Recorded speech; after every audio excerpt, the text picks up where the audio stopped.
नमस्कार दोस्तों। जैसा कि आप सब देख ही रहे हैं कि अब नेपाल में एक स्थिति जो है, हालात वहाँ के नियंत्रण में है। वहाँ एक नई सरकार बनी है।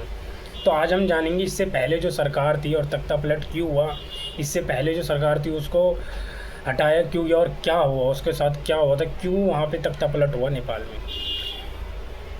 तो आज से 12 दिन पहले जो कहानी शुरू हुई थी, 4 सितंबर 2025 को ये कहानी चालू हुई थी।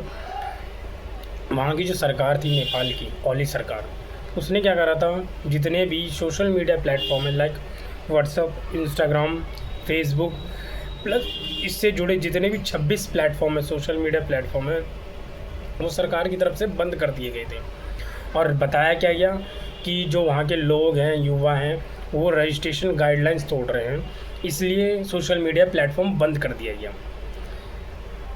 अब वहाँ कोई और कारण होगा, अब ये नहीं पता क्यों ये चीज़ें सरकार की तरफ से ये चीज़ें बताई गई कि वहाँ के जो लोग हैं, वहाँ के जो युवा हैं, वो गाइडलाइंस तोड़ रहे हैं।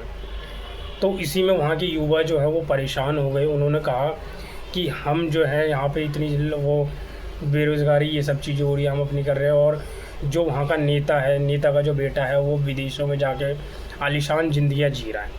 तो वहाँ के लोगों ने फिर 2 हैशटैग चालू करे इसी हिसाब से, और लाखों बच्चे रोड पे प्रदर्शन के लिए उतरे, जो वहाँ पे प्रोटेस्ट कर रहे थे, शांतिपूर्ण प्रोटेस्ट कर रहे थे। उनका प्रोटेस्ट था, वहाँ के जो लोग थे नेपाल के, वहाँ उनका प्रोटेस्ट था भ्रष्टाचार और नेपोटिज्म के खिलाफ था।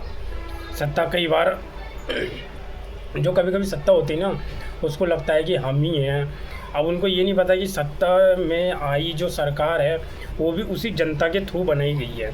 अगर वो जनता वोट नहीं देती तो वो सरकार कैसे बन पाती, नहीं बनती।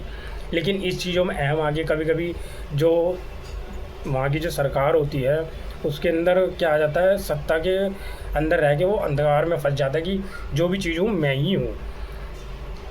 तो यही चीज़ करते करते वहाँ की जो सरकार थी, अपने मुल्क के बच्चों को, उन्होंने बच्चों के ऊपर भी कुछ गोलियां चलवा दी।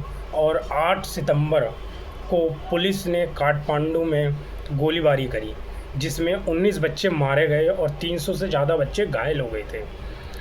किसी की छाती पे गोली लगा, किसी के पैर पे गोली लगा। तो इसी के बीच एक जो 22 साल का बच्चा था, वो संसद के आगे धरना दे रखा था, उसने प्रदर्शन कर रहा था।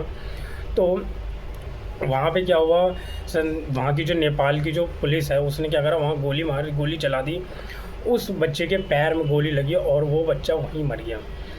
और जो वहाँ की तस्वीर थी, वहाँ की मतलब वहाँ का देखने वाली चीज़ थी, बहुत ही एक ख़तरनाक, जिसको वह कहते हैं ना कि मतलब तस्वीर पूरी दुनिया देख रही थी कि क्या हुआ और ये हुआ क्यों।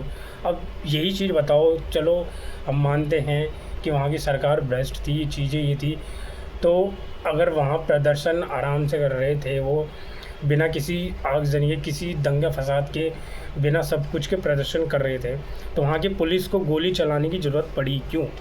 वो किसकी तरफ से था?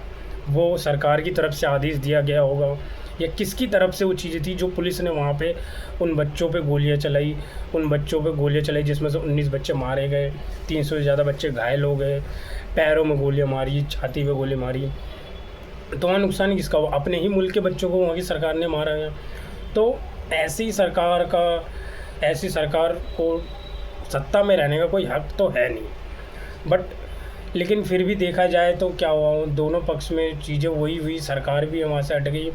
और जो नेपाल का जो नुकसान हुआ, वहाँ के संसद जल गए, और जितनी भी सरकारी आवास है, लोगों ने आक्रोश में आके सब कुछ जलाया।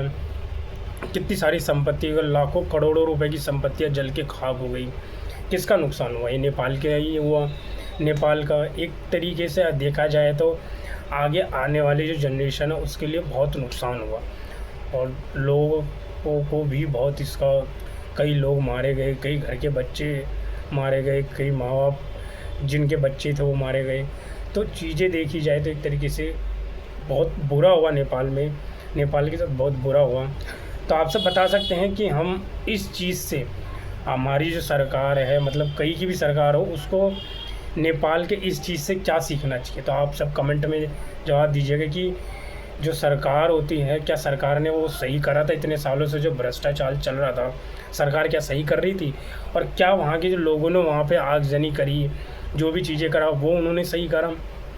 तो आप अपना जो भी जवाब है वो कमेंट में देना दीजिएगा कि क्या चीज़ें सही हुई या नहीं हुई, नेपाल में ये चीज़ें होनी चाहिए थी या नहीं होनी चाहिए थी, या किसी और देश का इस पे दखल करना चाहिए नहीं करना चाहिए। तो मिलेंगे आपसे किसी दूसरे वीडियो में, तब तक के लिए धन्यवाद।